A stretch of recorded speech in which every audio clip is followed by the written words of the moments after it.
process of insight continues, and other insights, and actually the beginning, the first two that I mentioned, are not really vipassana insights. They're just preliminaries. But later you begin to see that all objects have certain characteristics in common.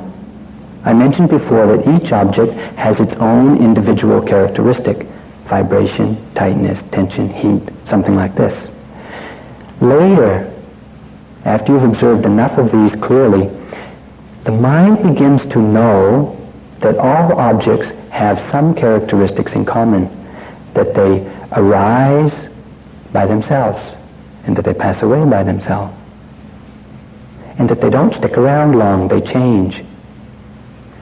And that in some way, they're not very pleasant, or they're not very satisfactory. And that you have no control of them.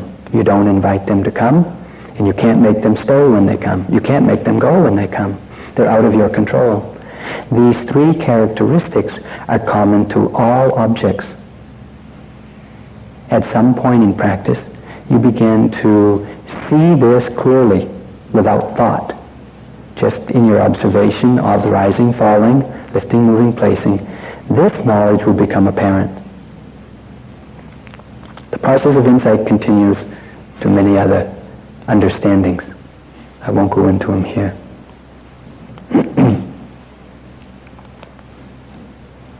It's as if, or it's like, you remember before I told you about this fellow I knew who collected butterflies.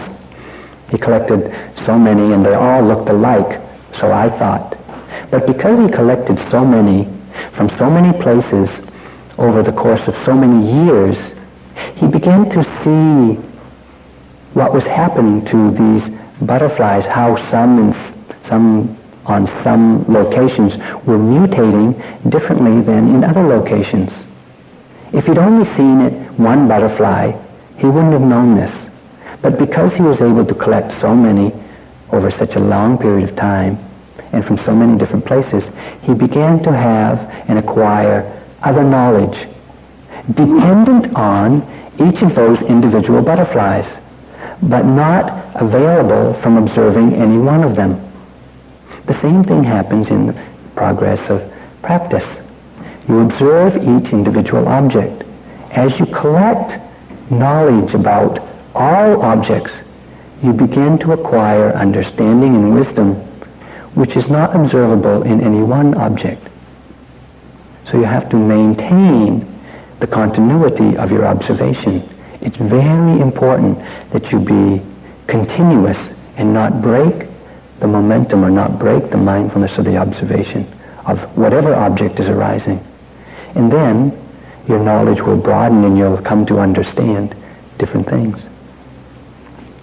This is wisdom, the seventh spiritual vitamin. Without this vitamin, you'll have vitamin deficiency. What is vitamin deficiency? If you don't have wisdom, your mind will be defiled. You'll have attachments to pleasant objects. You'll have aversion to unpleasant objects. And many objects you won't see clearly. You won't come to understand the true individual characteristic of the object. And if you don't know the true individual characteristic of the object, you can't know the common characteristic of all objects. The mind is defiled, vitamin deficiency.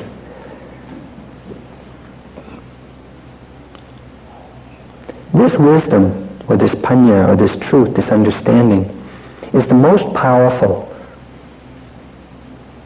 of the factors of mind, because it leads to liberation. For that reason, I'm calling it the spiritual vitamin B complex. B complex vitamin is necessary to break down food into sugar so that the body has energy. Wisdom breaks down our concepts and beliefs and wrong attitudes and opinions so that we can be liberated.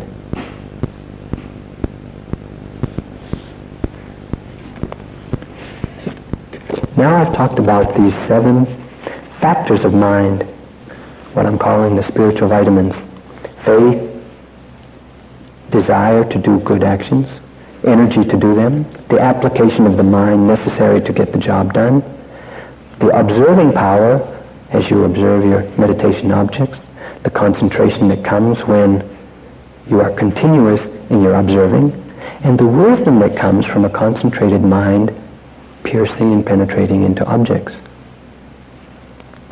These 7 factors of mind need to be developed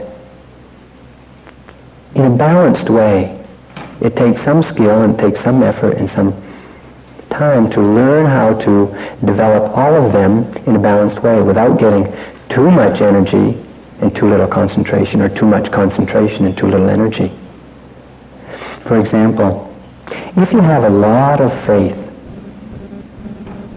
but you have very little wisdom, you can be what I call something like a bliss muni. Just kind of gugai, kind of really have good faith but no wisdom, and you can act kind of foolish sometimes. Or your faith can be blind. You won't have a critical understanding of what to believe and who to believe, and you won't be able to evaluate things for yourself. You just have blind faith and accept anything. Too much faith, not enough wisdom. Or if you have too much wisdom and not enough faith, your wisdom might not be true. It might be kind of book wisdom, and you think you know a lot, but you don't have any faith to actually do the work that needs to be done. The Buddha said that this type of person or this type of mind is very, very difficult to cure. False wisdom, no faith. If wisdom and faith are imbalanced, then one can have the confidence to proceed with practice, and one will have the understanding to proceed correctly. Or concentration and energy. These 2 factors also need to be balanced. If you have excess concentration, excess, that means too much, with too little energy, what happens? You get very calm for a while, then you fall asleep. Not enough energy. Or you might have a very soft, very few objects, just barely observable, very subtle and soft for a while, and then you fall asleep. Not enough energy, too much concentration. If you have too little concentration but too much energy, your mind is all over the place, too agitated, too stirred up, can't stay with one object, the mind isn't still enough to see clearly, too much energy. If the concentration and the energy are balanced, then you can see an object, or you can see all objects in such a way that you penetrate into them, you get absorbed into them. Not too much energy, not too much concentration, just enough to see the object clearly. Mindfulness, as I mentioned before, you can't have too much. You always have too little. So you can try to get as much mindfulness as you want. It won't harm your practice at all. As you develop these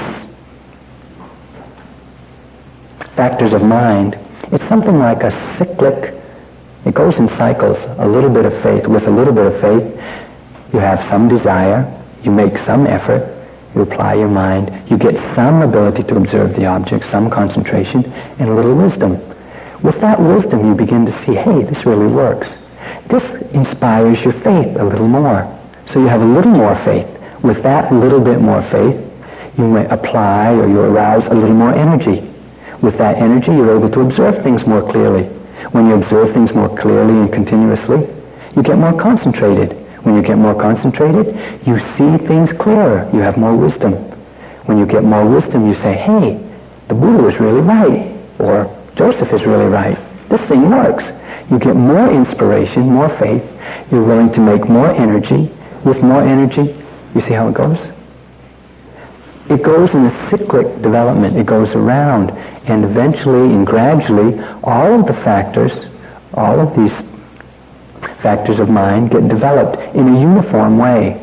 If at any time one of them gets out of balance, it will be corrected soon enough. But they have to be developed in a balanced way.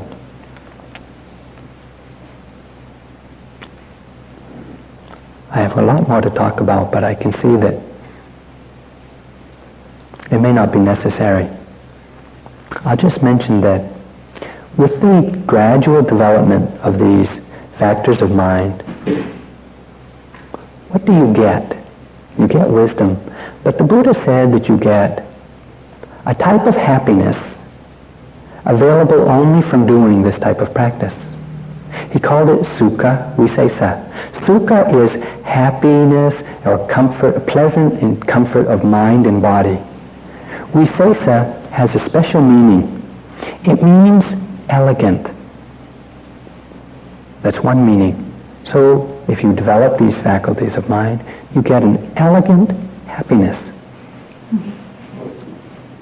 Think about that. Or don't think about that, I mean. Don't think about that.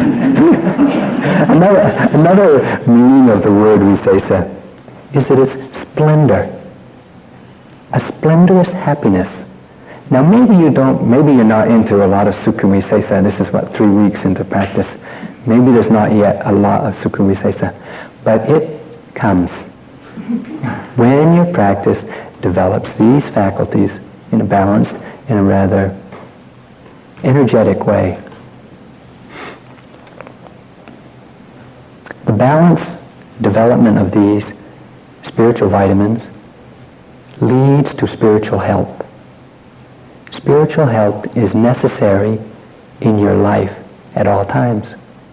We live in a world that is not spiritually healthy all the time.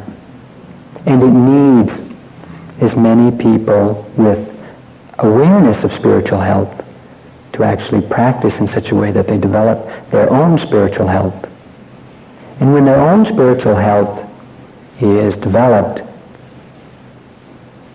they can share that understanding and they can share that wisdom, they can share their energy, they can share their knowledge with those who are less fortunate. You can read the statistics of the world's crises in the papers, they're everywhere all the time. And it really calls upon us to develop some sort of compassion and some sort of wisdom how to relate to what we read. We're not, even though we're here in seclusion and we're not reading newspapers or listening to the radio, we're actually having a big effect, a big impact on the crises and the lack of compassion in the world today. There are people that just know you're here doing this. Very supportive to them, even though they don't have the opportunity to be here now. I know when I was in Asia, there were times when I would say, the 3-month course is going on now. Very supportive. Just to know, there's 100 people there that are doing what I'm trying to do.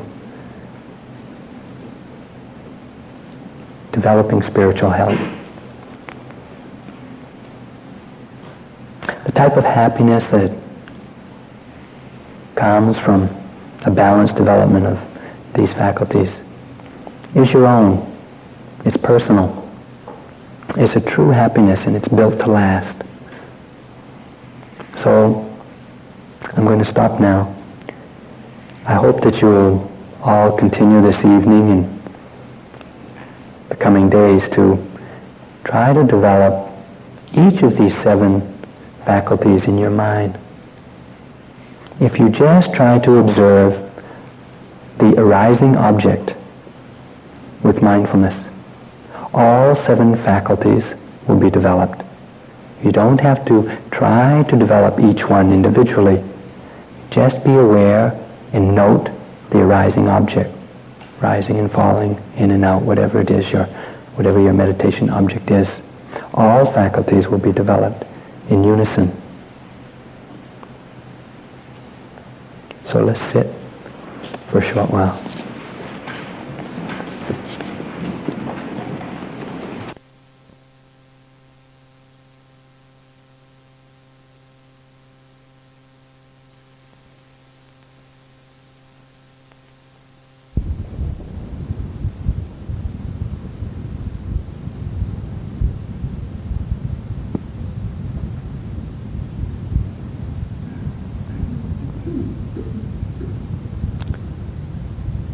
there are two doctrines that are unique and exclusive to the Buddha's teaching.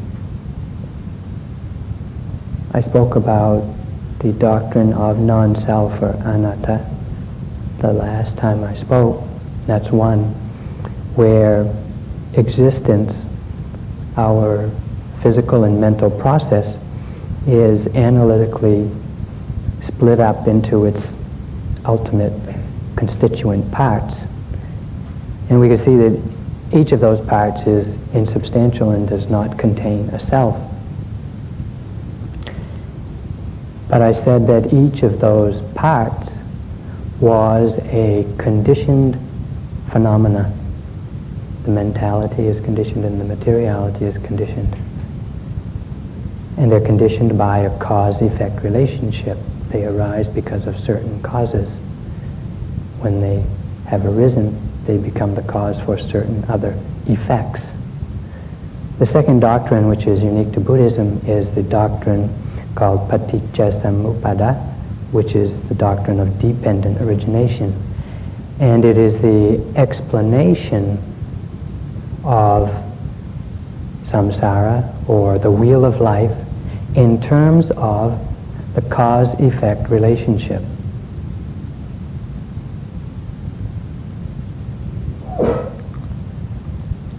Joseph has spoken earlier about how samsara is a cycle of defilements giving rise to actions, and the actions giving rise to results. The wheel of kilesa, defilements, when it gets rolling, it causes the wheel of karma, or actions, to start rolling.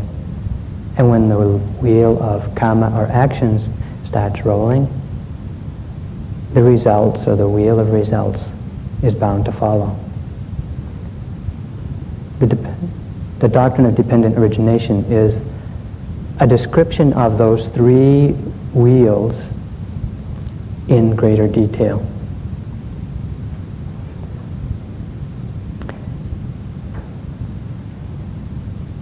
When the Buddha was doing his practice, like we're doing here, he was searching for the escape from what he had seen as the unsatisfactoriness of life.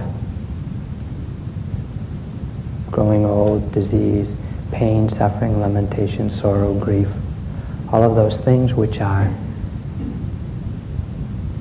unsatisfactory conditions of life.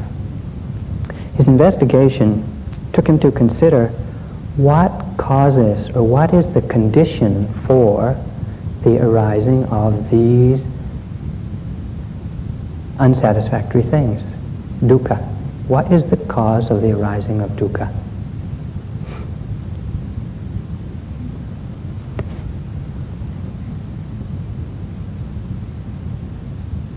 He found that birth, because of birth, we experience dukkha.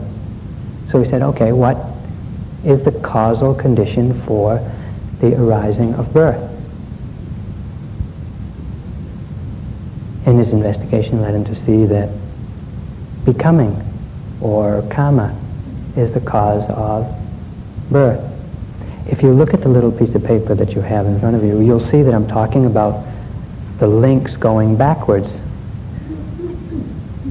Decay and death is dukkha, number 12.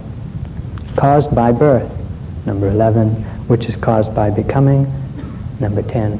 What is the causal condition of becoming? It's clinging. And what is the cause of clinging? Craving.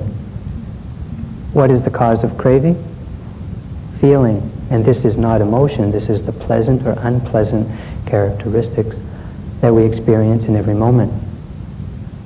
What is the cause of those feelings? It's contact with sense objects. What is the cause of the contact with sense objects? It's having 6 senses. What is the cause of those 6 senses? Mentality and materiality.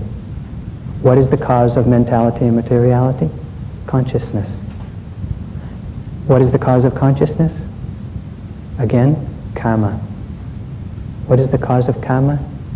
Ignorance. When the Buddha traced back the causal links of dukkha, he came to see that ignorance in the past is the root cause of all of the dukkha that we experience in samsara. So you now will say, well, what causes ignorance in the past? Carol spoke about this earlier when she said there are biases in the mind towards certain conditions. They're the asavas. One of the asavas is ignorance, the bias towards ignorance. And about ignorance, the Buddha said, inconceivable is the beginning of this wandering on in birth and death. Not to be discovered is a first beginning of beings who, obstructed by ignorance and ensnared by craving, are hurrying and hastening through this round of rebirths. The Buddha, with his vision, could not find a beginning of ignorance. It's always been with us.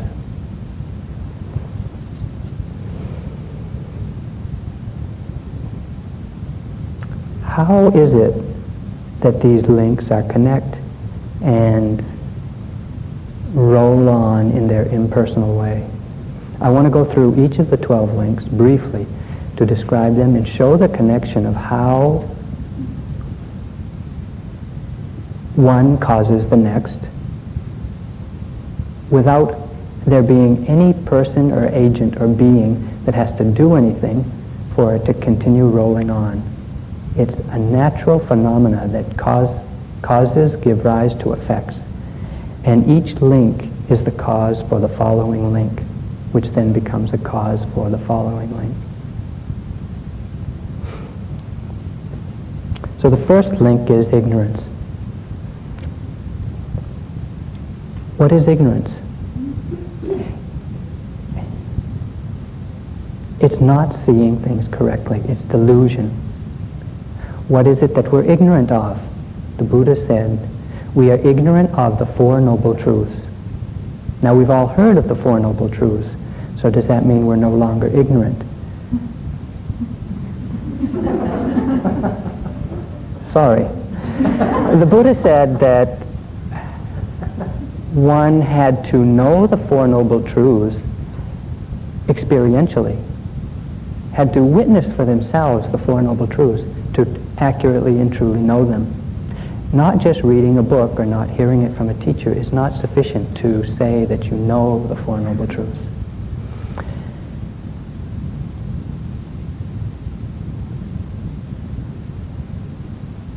The first noble truth, as you remember, is the noble truth of dukkha, or oppressiveness, or dissatisfaction, or suffering, or... I don't like any of those words in particular, but all of them give a sense of what dukkha means, and I'm sure you all know what your own dukkha is like. When we do not see the truth of dukkha, we habitually see and believe that what we experience is pleasant, is permanent, and is myself. We do not see the characteristics accurately. Because we think that objects give us pleasure, we strive for more objects. We strive to feel more pleasant sensory objects. But you as yogis at times know the First Noble Truth when you clearly and accurately perceive the arising phenomena. You know that it is not permanent. You know that it is not substantial. And you may know that it's not always pleasant, or it's not pleasant for long. This is knowing the First Noble Truth. Without noting the arising objects, you do not know the First Noble Truth. What is the Second Noble Truth? It is the origin of this dukkha. If we don't know the Second Noble Truth, we believe that if I get what I want, a person, a thing, a taste, a sight, a meditative experience, if I get that, I'll be happy. It's believing that attachment to things or people, experiences, is going to make us happy. That's ignorance.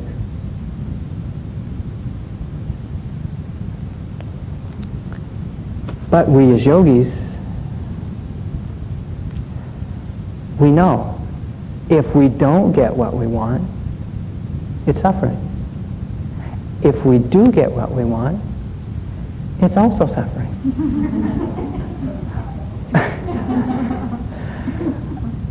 Craving is the cause of our dukkha. When we know this by our observation of the arising objects, we empirically know the Second Noble Truth. We're not ignorant. The Third Noble Truth is that there is a end to this dukkha. There is a cessation of unsatisfactoriness. And so we hear about this thing, this experience, this enlightenment, this nibbana, this whatever it is, and we think, now I know. But when we don't accurately know the Third Noble Truth, we believe that this experience is some sort of sensual paradise, maybe, or heaven, or some sort of bliss, or maybe great nothingness, or a wonderful welcome death, or something of that sort. This is also ignorance. It's not knowing the Third Noble Truth. But again, we as yogis sometimes experience that with the clear knowing of arising objects. We can just be with it in a way that we are not attached. We're not suffering. We're not clinging, grasping. We have no anger, we have no desire, we have no pride, no anything. We experience the cessation of craving and dissatisfaction momentarily. This is accurately knowing the Third Noble Truth. The Fourth Noble Truth is that there is a path to this cessation, to this eradication of dukkha. When we don't know this, we might believe that if I'm just a good person and follow the precepts and don't harm anyone, that's good enough for my liberation. If I develop a lot of loving kindness, if I'm a really good person and love everybody, that's sufficient for my liberation. This is not knowing the Fourth Noble Truth accurately.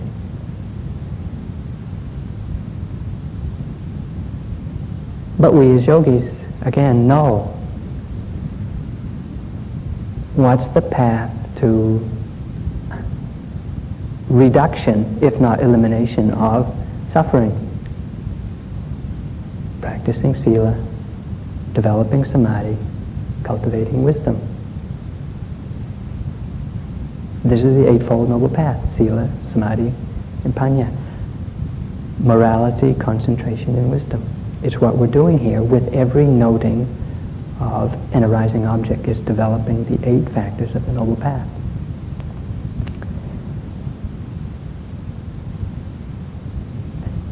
Ignorance is the first link. It's a defilement of mind. It's a tenacious defilement of mind. It's very difficult to uproot. It's kilesa, and it starts, once it arises and starts spinning, because of the ignorance, because of not knowing the Four Noble Truths, we perform actions to gratify or satisfy our needs for what we think is going to bring us happiness. We do things, we want things, and we think that we'll get happiness from them. Those actions caused by ignorance is the second link, sankhara, karma. Because we want happiness, and usually think that pleasure is happiness, we speak, we think, and we act physically to get those things, people, or to do those things, to have those experiences, to learn that knowledge that will bring us that happiness. All of those actions are karmas.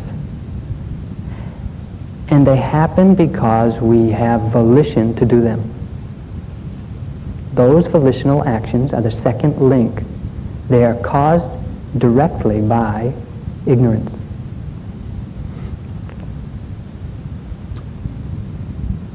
The kilesa of ignorance gives rise to the karma of actions. Karmas will give rise to results.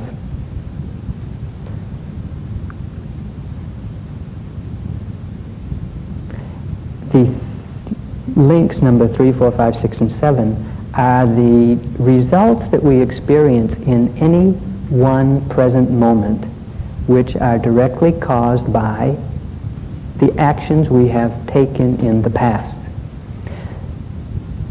And between link number 2 and 3, between the link of karma and result, it's very important because it's at this point where we see, or we can begin to understand, how the rebirth process takes place, how actions in the past have given rise to some conditions in the present moment. It's important to understand because if you can see the cause-effect relationship between past actions and present results, you cannot believe in the transmigration of a soul or a being or a self upon death. Nor can you believe in complete annihilation at death. You come to understand the true nature of what happens, so to speak, between one existence and the next. When you're noting, sometimes you've had the experience of just seeing how a memory arises, a thought about the memory arises, a fantasy about that arises, and on and on and on in a very rapid sequence. It's just, we don't make them arise. We can't determine how long they stay. And there's reactions to them happening. It's just a movie gone crazy. But we see it sometimes. We see just how things arise in the mind. Actually, that is, if we see and understood that really correctly and analytically observed it, we would understand the process of death, rebirth. The way it happens is this, not from personal experience that I remember. As we are approaching death, this stream of consciousness is going on, just like it is as we sit here now. But there arises in the mind a vision. And it's a vision of either a past action that we have performed, a karma, or a sign of that, something that we are familiar with in performing one of our actions, or something like a fantasy of where we will be reborn. One of these three visions arises in the mind, and it is extremely vivid, and it cannot be shaken off the mind. You cannot note it away. As you are experiencing it, when you're seeing it, death consciousness stops it. Immediately following that death consciousness is a rebirth consciousness. The rebirth consciousness is in another nama-rupa process in another location.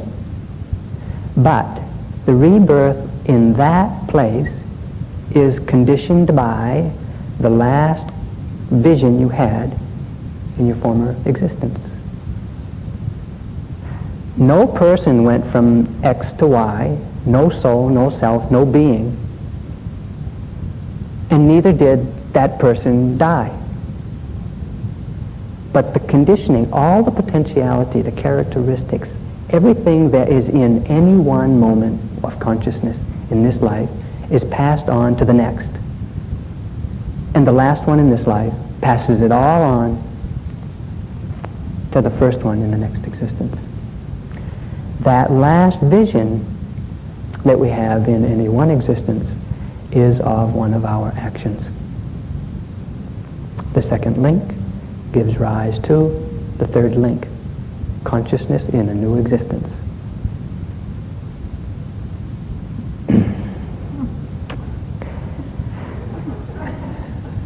So what went from there to here, or what is going from here to there, is nothing more than a continuation of the cause-effect relationship as it unfolds within a nama-rupa process, a mental, physical process.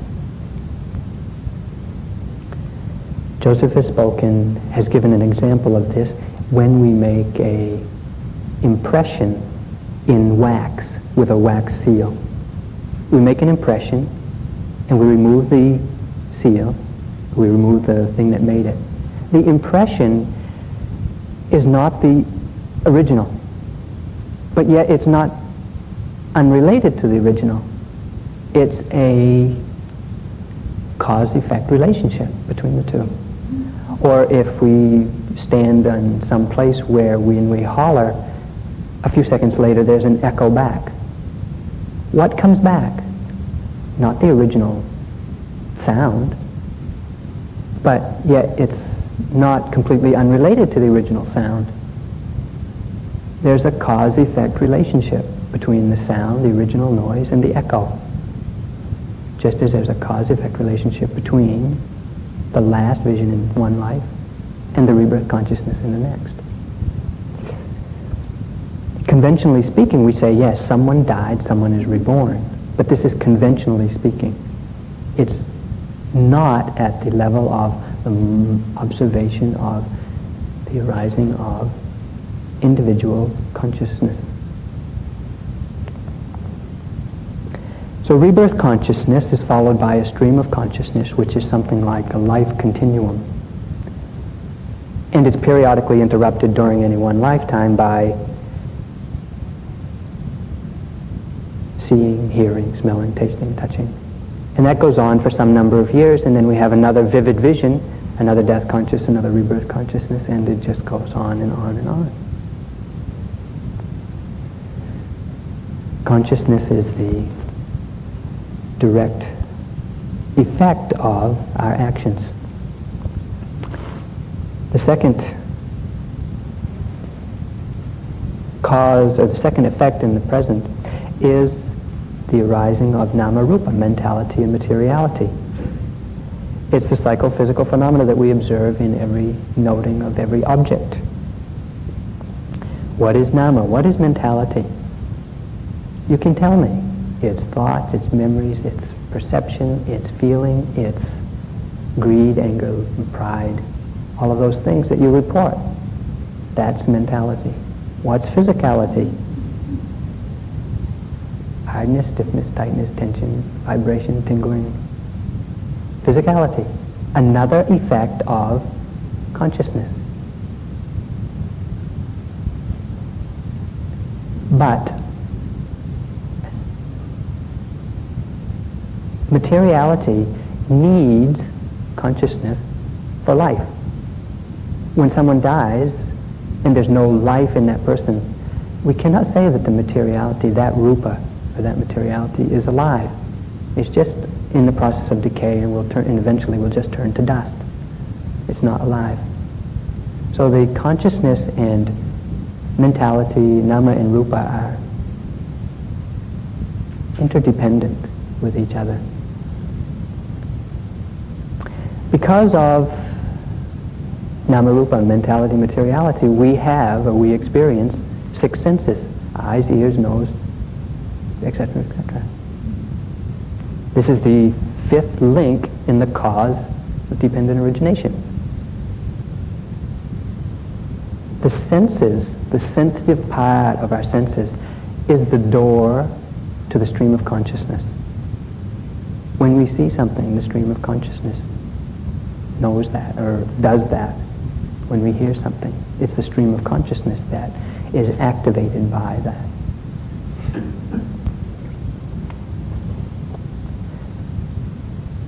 Because we have senses, when an sense object comes in contact with a sense, when the sound of my voice touches your ear, there's contact. When your eye sees anything, there's contact between that object and the sense door. That contact is the sixth link in the chain of dependent origination.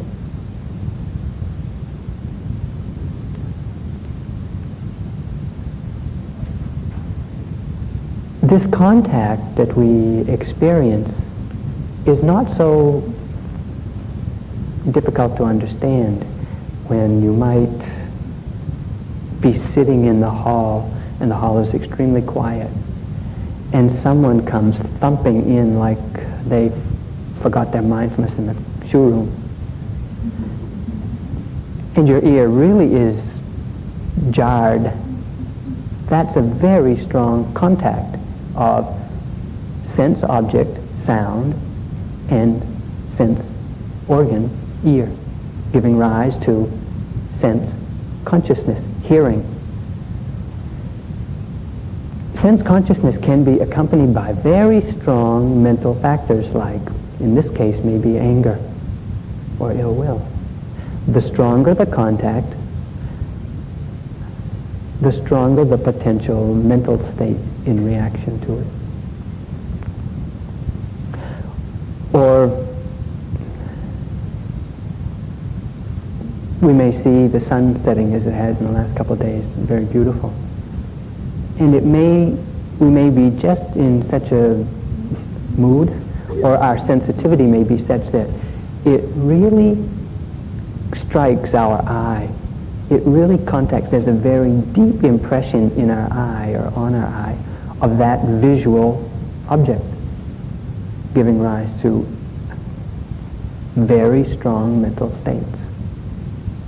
Attachment, pleasure, happiness, peace, whatever it is, beauty, sense of beauty. Because of this contact with sense objects, there results a pleasant or an unpleasant feeling. When that person comes stomping in, it's very unpleasant. This unpleasant feeling, it's not because I don't like it, it's not a function of the ego that unpleasantness arises. It's a function of the contact of the object on the sense base. That feeling, Vedana, is the seventh link in the cause of dependent origination.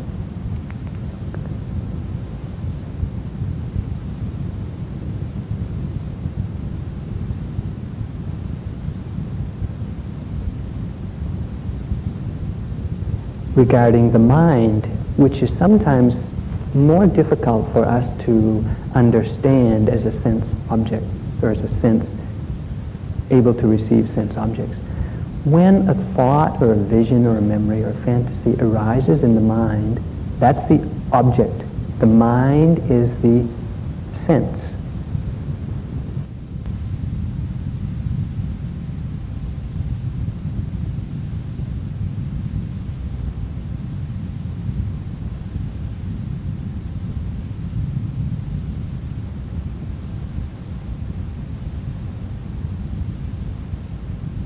And as you know, it can give rise to extremely strong, pleasant feelings or extremely strong, unpleasant feelings. Those feelings are Vedana. They're the seventh link in this impersonal, endless, rolling on phenomena. So we can see just in these first 7 links that ignorance in the past has given rise to actions in the past, which has given rise to result in the present moment.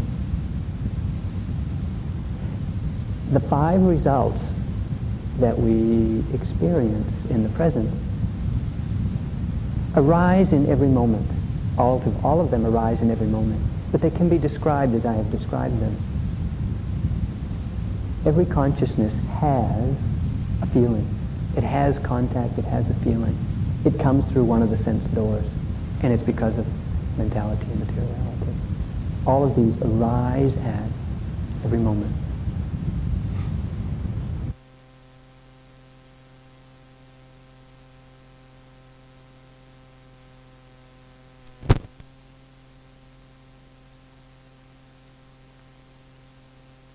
It has a feeling. It comes through one of the sense doors, and it's because of mentality and materiality. All of these arise at every moment. Now we have these, link number 7, we have these very pleasant or very unpleasant feelings. What do? If they're pleasant, we want them to continue. And if we think it's the music that's making it so pleasant, we want to keep listening to music. If it's looking at the sunset that makes it so pleasant, we want to keep looking at the sunset. If it's eating, what did you have for tea tonight? That feels so pleasant, you want to keep eating. If it's some fantasy that you're carrying on with someone else here, we want to just carry it on. We want to keep experiencing those pleasant things. If it's unpleasant, we also are craving for it to go away and to get the opposite of that unpleasantness. That wanting, that craving, is the 8th link. It's going to happen. It's just cause and effect. If you have these pleasant experiences, pleasant feelings, you're going to want them to continue. That wanting is the next link.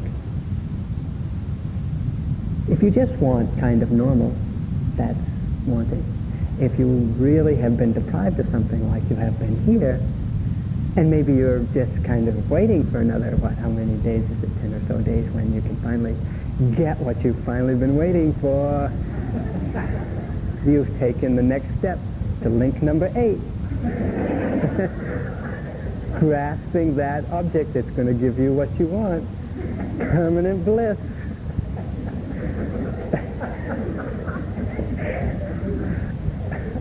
I'm sorry it's not you. It just happens automatically. Cause and effect.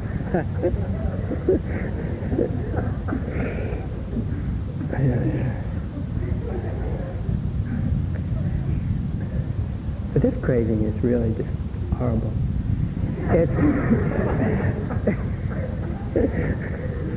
Let me convince you.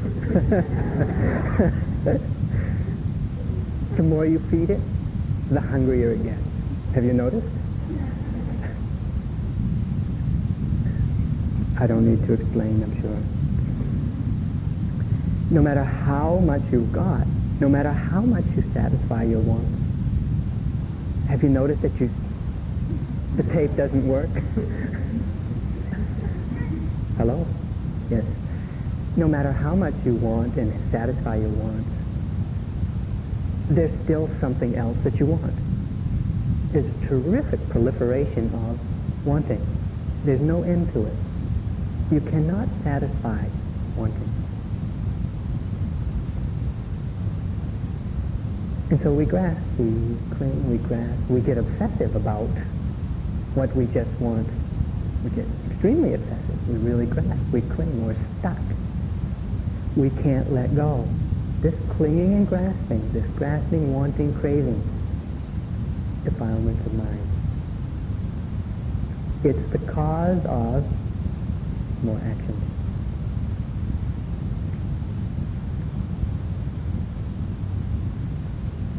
Because we want these things and we're stuck to them. We're obsessed with sight, sound, taste, people's events, thoughts.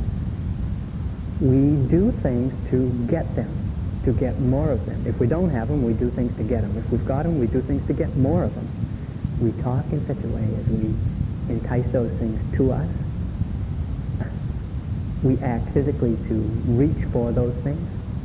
And our mind is continually occupied with scheming of how to get what we want. These actions, which link is this? More becoming. The 10th link in this chain of impersonal phenomena rolling on. The 10th link is becoming. It's the volition behind all of those mental, physical, and verbal actions.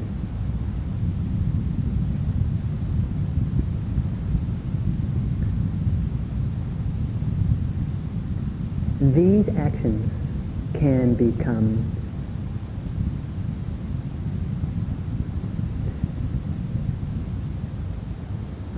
I don't know what the word is, but I'm just been reading the newspaper of what's going on in the Middle East still. It hasn't gone away since you've been here. It's getting more and bigger and louder and because of what? Americans want oil and Arabs want money, I guess. And that's here we go again. Clinging, grasping actions on a very large, collective, national, international scale. And it happens here with cookies and chai and notes on the bulletin board. Not much difference except in scale.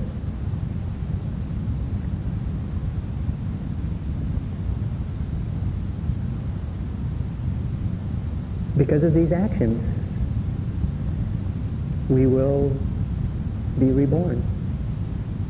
We'll have a rebirth. Because of those actions, we're going to get a result. We're going to experience a result. Now let me just mention that this rebirth can be seen as the ending of this life as Mary Jo or Tom, Dick, or Harry, and the rebirth of Baby Jane and little Joey or whoever. Or it can be seen as the death of I in this moment and the rebirth of I in another moment within this existence. So when I say death, rebirth, please understand that it can be seen in these two different ways, as this lifetime, next lifetime, or this moment of I and next moment of I.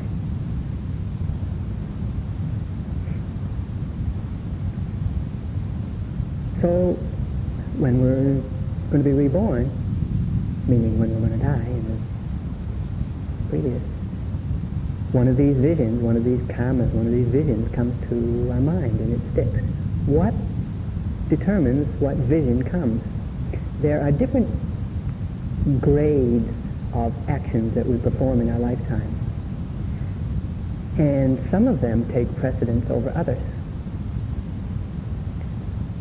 There are what is called weighty karmas, very heavy karmas, which if you perform in this lifetime will, without a doubt, will take precedence at the moment of your death and will be the determinant of your future, of your next rebirth. If you, for example, kill your parents, there's no escaping that karma in your next life. It is going to be the determinant of your rebirth. If you kill a completely enlightened being, it also will be the determinant of your rebirth. If you practice jhanas, if you practice deep absorptions of mind, and you can still attain to or access those jhanas at the moment of death, again, it will take precedence over all other actions you have performed in any lifetime, and it will determine your rebirth. If you have not performed any of these don't have any heavy karmas to determine your rebirth, something that you have done habitually during your life may come to mind. If you have done a lot of meditating, that may be the vision you have. If you've done a lot of loving kindness or done a lot of generosity, that also can be the vision. If you have habitually broken the precepts and been some sort of bad hat. This may be what comes to mind, some habitual action.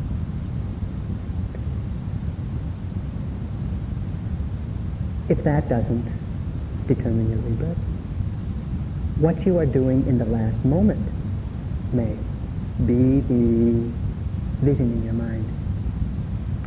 When I was in Burma practicing, at one point, I think there's many people practicing at the meditation. The women sat in one place, and the men sat in another place. The monks sat someplace else. Young people, old people. There's many different meditation halls at different times. And at one time, a woman came to meditate, a Burmese woman, and she was sitting in the meditation hall, and she died. When she was just sitting and died. When her family found out about it and came to get the body, they were ecstatic. They were so happy that she had died meditating, that had been the last act in this lifetime. Just shortly before I left, actually, I met this one Sayadaw who had come to where I was staying. He'd come to Rangoon to get some medical treatment. And I spoke with him briefly as I was getting ready to go on alms round one morning. And he could speak English a little bit, so it was interesting talking with him. And I didn't see him after that. But about 2 or 3 days later, I heard that he'd gone to the doctor and gone back to his own monastery. He was giving a Dhamma talk. And while he was giving a Dhamma talk, died. It was considered the most auspicious thing to be doing for his death consciousness and for his rebirth. If this last act is not your ticket out or ticket in, anything you've done, just once even, in any lifetime, may come to mind as your vision that conditions your future birth. So when we're born, here we are, dukkha. We've gone full circle.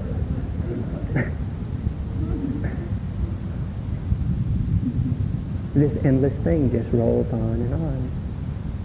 Isn't there any hope?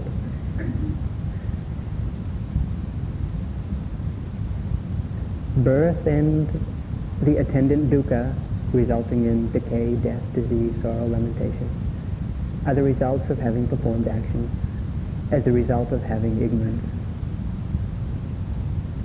On and on.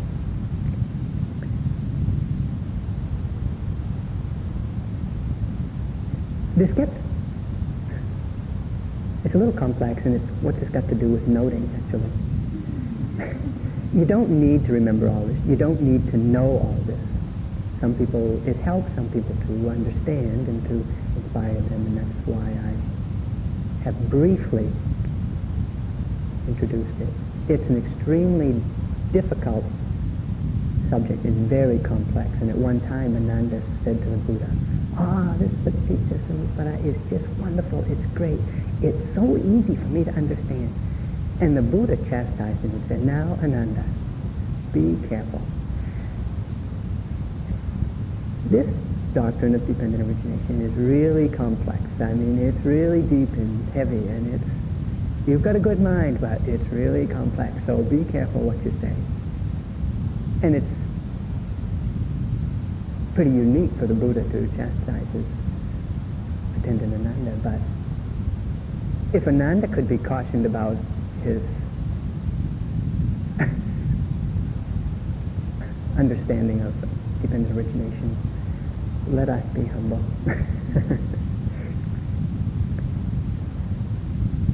The Buddha's distinction, or the wisdom of the Buddha, was that he looked at this impersonal chain of events, cause and effect, rolling on from past to future, and he was able to discern the weak link in the chain. He was able to see where the chain could be broken. And if the chain was broken, dukkha would be ended. Suffering, oppressiveness, dissatisfaction, depression, all of those dukkha experiences would cease forever. And he found that the way to the cessation of this wheel, this endless wheel, is through the elimination of the key link, where feeling, or vedana, conditions craving, where link number 7 conditions the arising of craving, desire, wanting.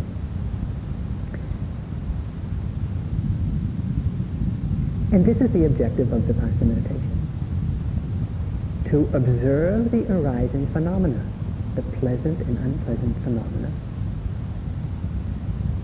to observe it in such a way that we know it as, or in terms of the Four Noble Truths. We know that it is dukkha. We know that it is insubstantial. We know that it is arising and passing away. We know that if we see it clearly, there's no arising of wanting it, desire, for wanting it to continue or wanting it to go away. Desire doesn't arise.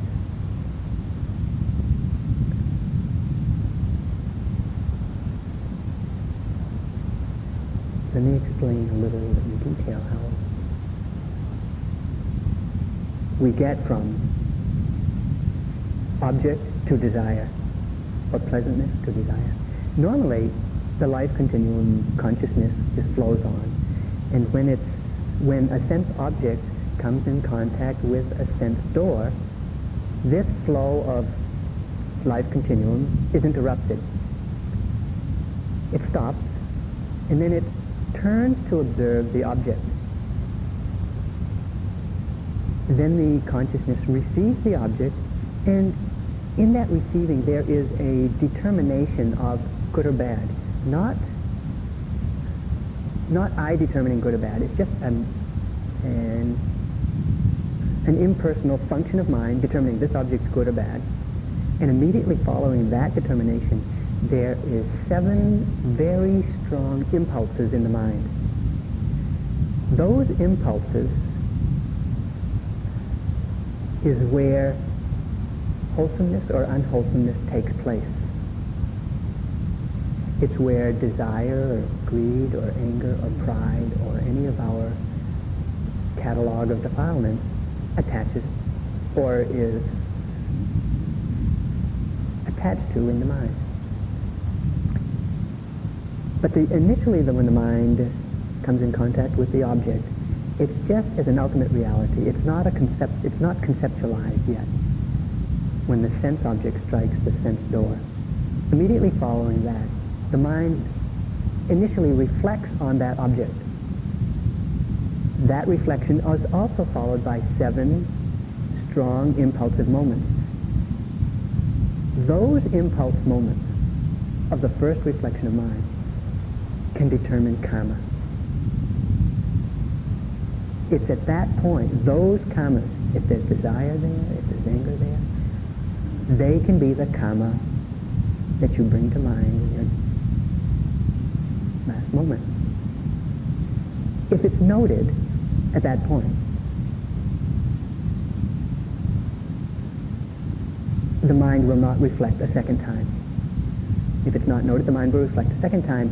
And at this point, the mind begins to see the object or understand the object in terms of conventional reality, shape, color, form. And again, this second reflection in the mind is followed by 7 more strong karma determinant impulses. If we're a little bit slow in noting, the mind will reflect a third time. And at this point, the mind can fully conceptualize the object. It can understand the object as a person, a man, a woman, a dog, a food or something. But it's only after the third reflection in the mind that we can have a conventional name for the object that we're experiencing. Prior to that, we cannot know the name of it. The amazing thing about mindfulness is that we can catch this process before the mind starts conceiving of objects. We can catch the contact of the object with the sense door, and if we note it at that point, there will be no impulse moment that determines karma.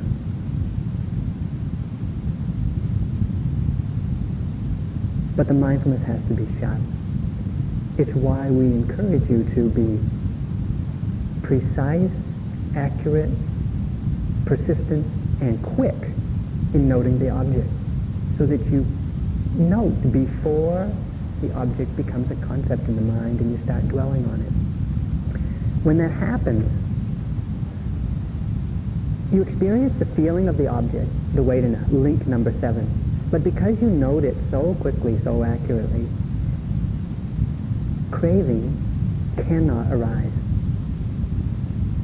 It's not like you see the object, craving arises, and you have to suppress it and resist it and kind of control yourself. It's that craving doesn't even arise because the mind sees the object so quickly. This leads to temporary cutting off of desire. If it's sustained and if it's continued with some persistence and continuity, it can lead to permanent cessation of desire. That's the link that needs to be removed, needs to be eliminated to end suffering.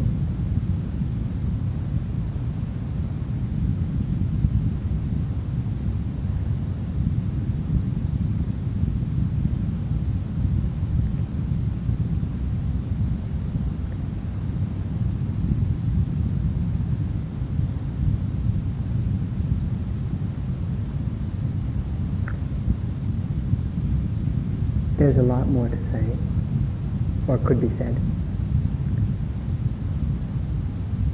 And just as I had finished preparing my talk a couple of days ago, and I went to speak with someone, and they gave me a book, honest, it's about a good 2 inches thick. It's their doctoral thesis. What is it on? Paticca Samuppada, dependent origination. I said, oh my goodness, I've got some work to do. But I didn't have time, thank goodness. And so I'm not going to bore you with all the details of what this fellow discovered in his investigation of dependent origination. But I think I've given you enough information that you can see that there's this impersonal process of cause and effect coming from ignorance in the infinite past, spinning out into suffering in the infinite future. Until and unless we can persistently, accurately, continuously note the objects arising in each and every sense door as and when they arise. So, may you please strive in these remaining days to temporarily at least put an end to your dukkha. So let's just sit for a couple of minutes.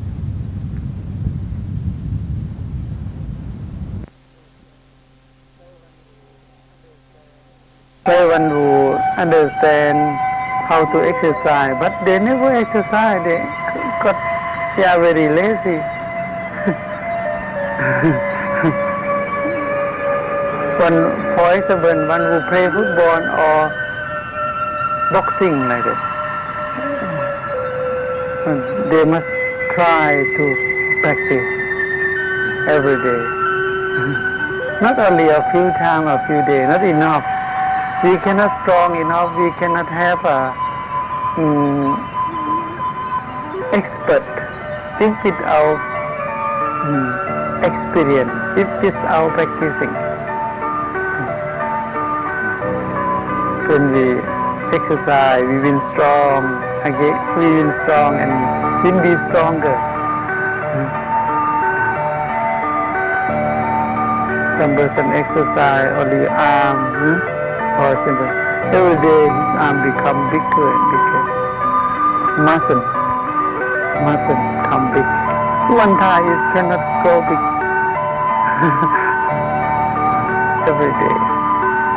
For mind too, when we practice, we try to control our mind and try to contemplate, try to develop loving kindness and wisdom until we have successful. We know what we are successful. What is our successful? We know it. You all can be successful.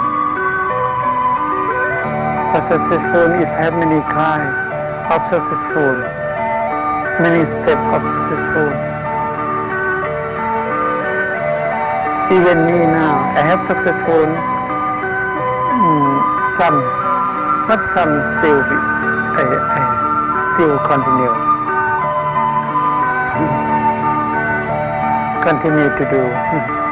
In my purpose, is not successful completely. But we have content in our doing. We must have content. จะไม่พอใจ content, have contentment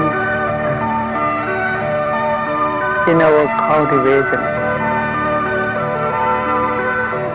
Look like from all sides, many people go, oh, Pastor, enough for you. You don't do anything enough for you. You do a lot. It is right, no. I still be healthy. I still have brain. I still have breathing. I still have good hand, strong hand. And many things can do a lot. Why you stop it? We should continue to do.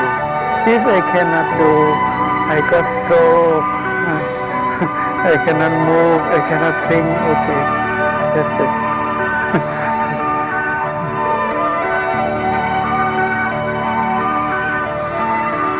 But sometimes we must stimulate ourselves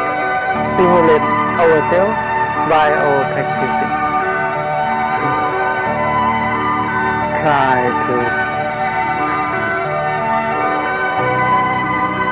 to have right effort. Try to create our effort, create our energy. Sometimes slow, too slow, not active.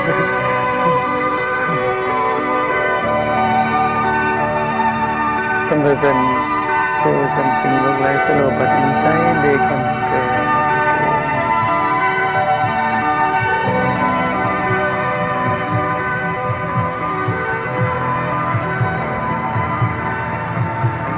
Inside we still do all the time. Outside we still do too. If we can do something in this situation, opportunity, personality, society, or environment in that time, in that period, something we cannot do. Sometimes we cannot do, and that time it's okay. If we can do something, we should do it in place. And now you all still have time enough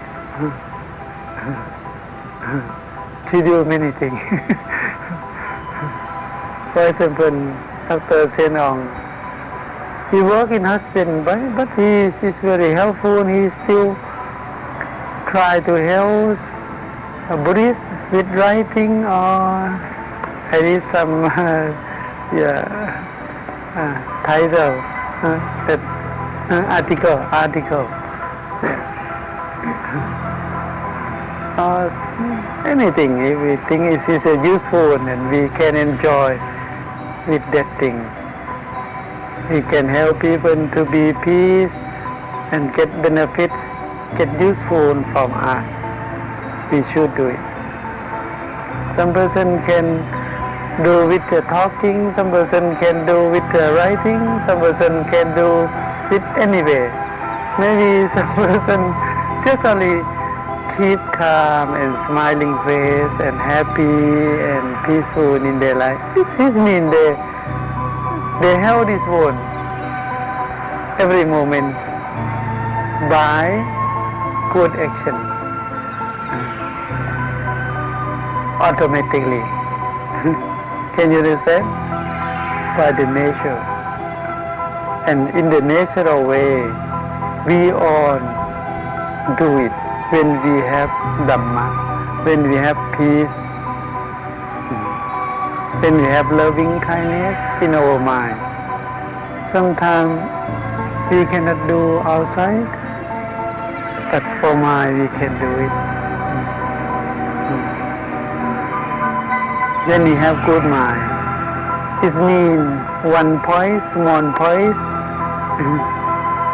in this zone from you can spread from that feeling to others. One who concerned with you, they can get a feeling, they can absorb by instinct. Not only you, even animal. Animal, it can feel from you. When you have some dog, some cat like that, I feel when I stay in forest, monkey come, some kind of wild animal come and stay close me and live with me. Sometimes they play with me, they jump in squirrel, jump in my robe and on my head.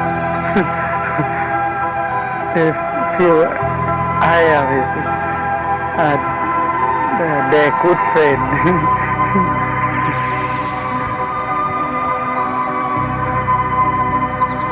This word, one Dhamma. Loving kindness, I can say short instruction, that short sentence. Loving kindness and right knowledge supports this word, be peace and happy. But it has a deep meaning and perfect if we do it to be complete. Loving kindness and right knowledge. Buddha have perfect virtues, perfect merit. Loving kindness, great loving kindness, great compassion, great wisdom. It means right knowledge. It means we try to understand others. We try to understand anything. If we have right understand and know truth condition of everything, then we concern with them with anything. We must have right understand. We can love, we can help, we can do it well because we have right understand. Even you say, even you have a naughty boy or you have a naughty children or your friend or something, they can do something look like not so nice, but you understand. You try to understand them. And you accept, you can accept, it is sadness. We can have forgive. Then we have forgive for others, to others. And we try to improve if we did something wrong in the past. For ourselves, we must improve it. In present, we can contemplate from the past. Maybe we have wrong thought, wrong speech, or wrong talk. Or sometimes we have a not so nice talking, not so nice talk, wrong action or wrong deed. We should improve it.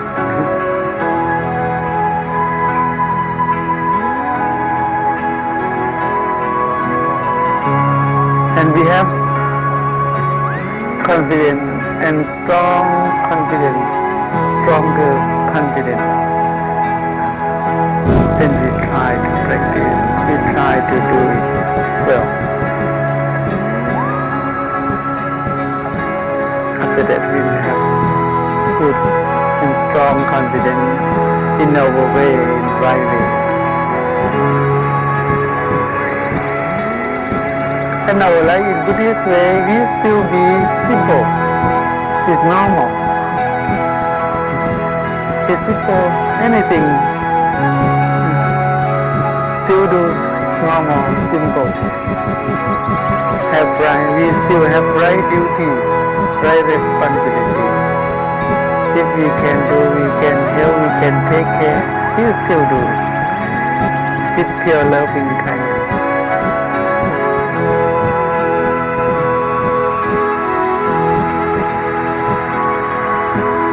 Try to make ourselves be gentle, be humble. Humble.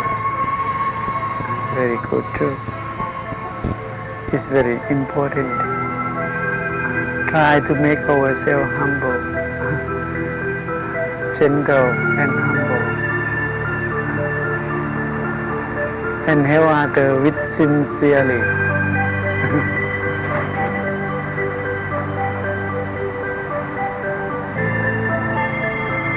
And sometimes we must have patience. We must exercise our patience too. Because our wisdom is not enough. We must use patience first. Patience to do in goodness, patience to work hard, patience to stay with different people, different kind of people. Patience to listen the bad talking. Patience to see the bad action like that. Because this one is sadness. We cannot find everything is good all the time. Impossible.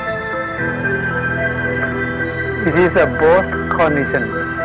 It is a only condition of this zone like that on the time. Even when the Buddha have life or still alive or before Buddha become to this zone and the future too, this thing still be there. Still be all the time. And for today, I told you I like to give short instruction, just 5 minutes now, more than 5 minutes. I think enough. And I like to recommend you about practice. Try to keep calm and know what you do now. Be aware every moment in present moment. And keep your mind in your body. Now is knowing. Now is knowing. We must know what we do, what we think, what we talk. What we talk, we must know it. And try to keep the right way on it. Even sometimes we feel very hard, very difficult, but we must do it. After that you will get energy and you will be stronger more and more. Even last time we are lazy to study, we sleep too much, we must try to wake it up. Can you understand? My slogan, one who is a new practice and good practice,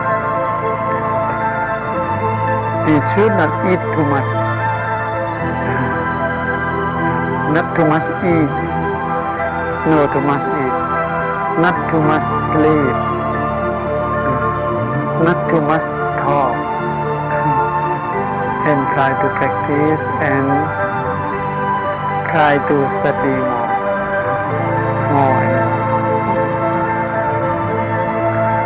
and try to train ourselves first and help others. Train ourselves first. Okay, finally, I like to rejoice with your wholesomeness. I rejoice with your wholesomeness from your offering, from your good intention to doing goodness, from your precept, and from all of your wholesomeness, anything is kind of your wholesomeness. I like to refer to the Buddha, Dhamma, Sangha, and all of my masters. Bless you and protect you. May you all be well and happy, healthy and long life, and have encouragement to do in goodness more and more until the end of breathing. And may you all progress in your life, in your study, in your practice, and succeed in your wish. And may you all be able to achieve your goal and free from all suffering.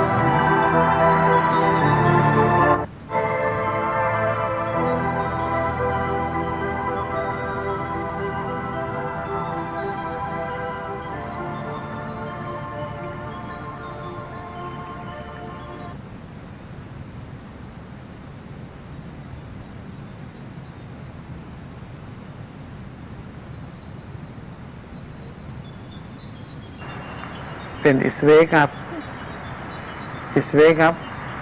have very concentrate and very active, and it contemplate its posture different from the first when it sleep. It don't go out to find the food. It must lay down and wake up the same posture. We call it that Viha Sayadaw or lion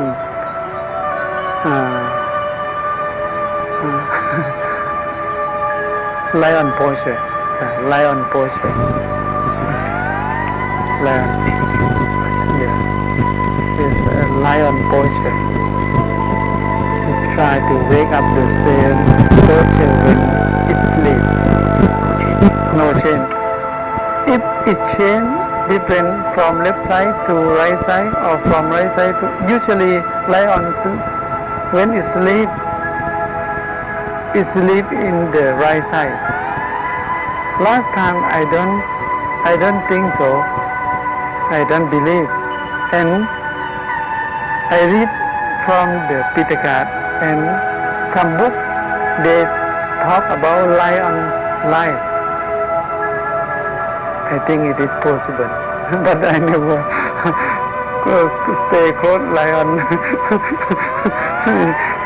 We must take time to stay in the zone or in the forest. But I think it's good because it's many books they say the same. Does it mean that you can... Mindfulness. It means lion is his nature. I cannot explain. In his nature like that. Never change it, like... No. So, They change, but when it wake up, it wake up in the same posture when it sleep. Very wonderful. Some person when we sleep, turn around whole night and make a loud noise like that. Make a loud noise, okay, maybe about posture is not convenient, not comfortable. But wake up, sometimes they lost mindfulness. They lost direction. They cannot know where we sleep. You see, when I was child, I did. When I was child, I am. Where I sleep, I see the cinema, and I think it's my house.